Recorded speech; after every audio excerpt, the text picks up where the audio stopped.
everyone, it's Karen here, and I'm here at the Prima booth. You can see it all behind me. There's Frank in the background, and I'm really excited to do a little bit of a demo using the new Finnabair collection. First, I want to show you the amazing stencils that she has. There is this one, which is called Dandelion. How cool is that? Then this is one of my favorites. It's called Mind Games. Then there is this one, which is called Read My Letter. Read My Letter. Then we have Gothic, and I'm just looking at the names in the background.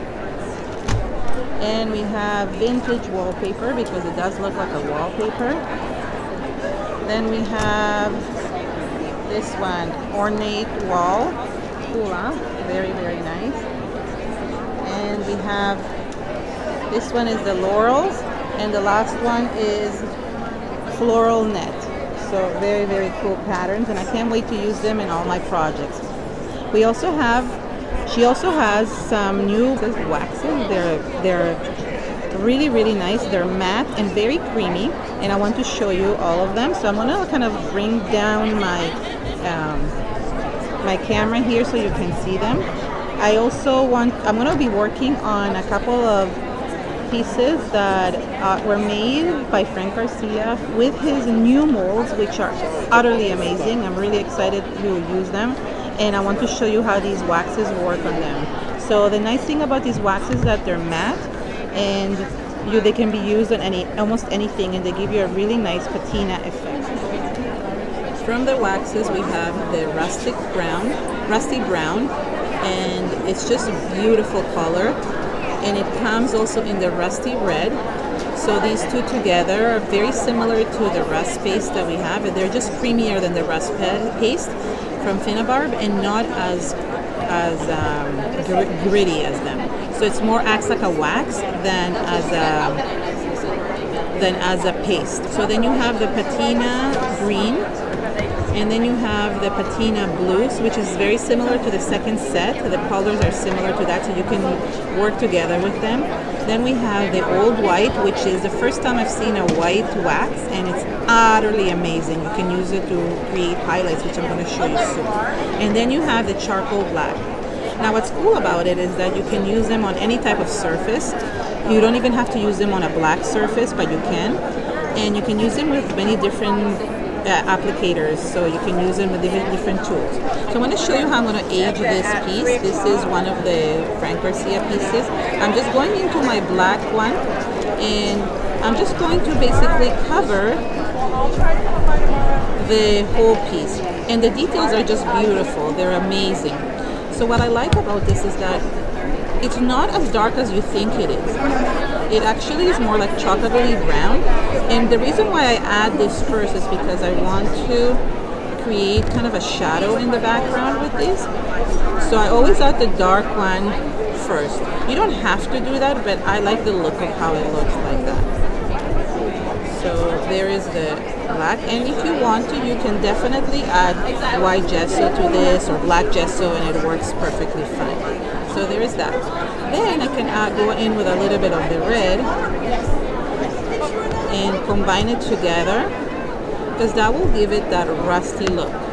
And if you don't want to use your brushes, you can also use your fingers. This paste is so creamy and it's so beautiful. I'm going to show you how cool it looks with the red. So there it is with the brown and the red together. And I'm going to add a little bit of red here on the side. I guess I should have put my gloves on. I don't know, I always forget to put my gloves on, but that's okay. And then I'm going to use a little bit of this patina just to give it that really cool patina effect. And you're going to see in a second how cool it is. Look at this. How neat is that? And I did it in like 30 seconds. So what I like about this is that it's really quick and easy to use. You can also then go by with like some of the old waxes. So my favorite vintage gold, I just want to show you a little bit. You can add a little bit of nice gold highlights on it. Again, I'm using my finger, but you don't have to. And that kind of brings it all together. You can go back and forth with the patina and the gold until you're happy with the results. So look how beautiful that is. So that's one effect, and I want to show you the other one that is there as well. So I'm going to give you this, for example. This is another piece, and I want to show you how I'm going to alter this one. But instead of using the patina, I want to use the charcoal black. So I'm going to cover, and this gives a really nice coverage to the background.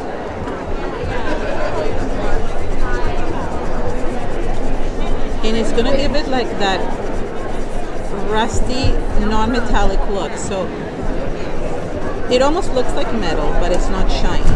But you could add definitely add silver to this or any other color, and that would look really cool because you would have like that charcoal effect and then underneath, and then silver on top. How cool would that be? So I'm just going to cover it, and what I like about it is giving it like an antiquing look. It's almost like antiquing cream, I want to say. You know what? That's the perfect thing to say about it. It's kind of like an antiquing cream because it makes it look antique. So I'm going to show you now, like look how cool that is, see? And then I'm thinking, okay, let's see if I put some gold on it.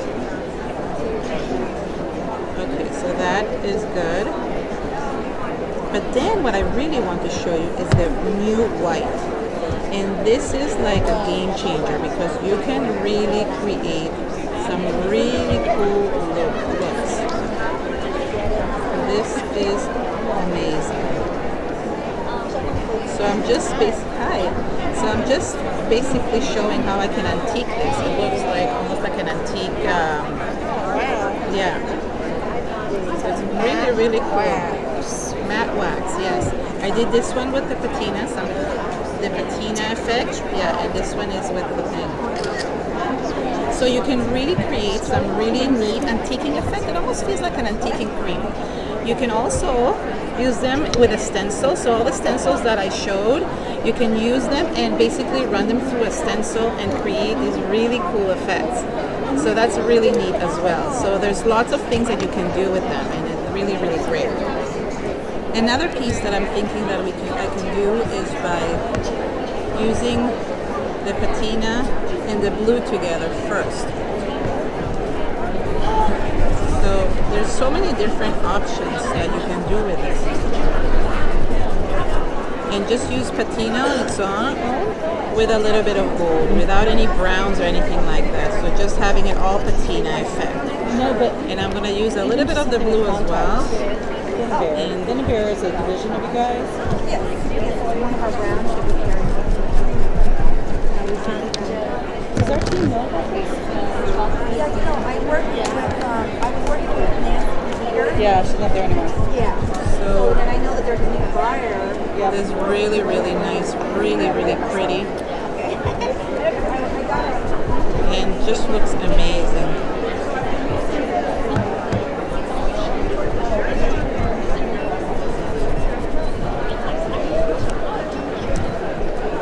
How cool is that? Then we can go with the gold.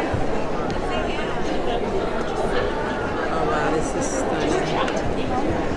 And create these cool effects. So instead of using paint, you're using these antiquing waxes to create that. How cool is that? So there's probably so many different combinations that can be done with this, and I'm just really excited that there is some new ways of antiquing things, and they can use on so many different surfaces.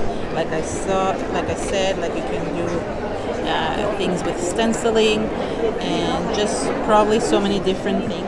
So thank you everyone for joining me today at the Prima booth. If you like this video, please give it a thumbs up and share with your friends. I hope you like these products, and stay tuned for some more projects with these waxes. Bye everyone.